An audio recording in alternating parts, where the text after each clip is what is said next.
d'IA sont en capacité de dire, en fonction du profil de cette personne a 80% de chances de faire un vol à l'étalage. Nous sommes ici à la Bibliothèque nationale pour l'événement, c'est la 3e édition de l'événement MATEC, qui est un forum dont la thématique cette fois-ci, c'est de débattre des questions liées à la protection des données, la résilience, la confiance dans le numérique, etc.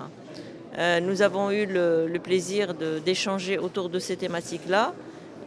Il y a donc c'est organisé par l'école high-tech et nous avons le plaisir de voir qu'il y a beaucoup de jeunes qui prennent ce sujet avec beaucoup de sérieux, beaucoup de jeunes qui préparent leurs études et ça va générer, Inch'Allah, des ingénieurs et puis des docteurs dans un futur très proche. Ça rassure sur le fait que la question de la compréhension de la protection dans le monde du numérique, que ce soit par rapport à la protection des données, par rapport à...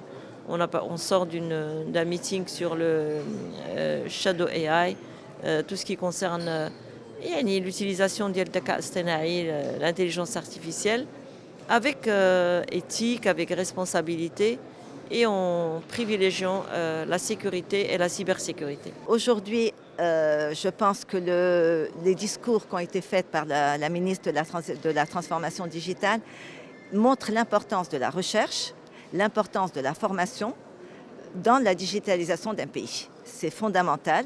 Nos formations vont dans ce sens. Elles sont arrivées à maturité aujourd'hui, c'est-à-dire pas la maturité, c'est-à-dire la maturité d'intégration de la recherche dans la vie de tous les jours de tous les Marocains.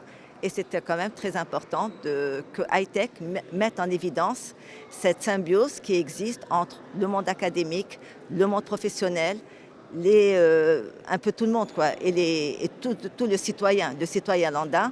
Tout le monde est pleinement conscient aujourd'hui de cette nécessité.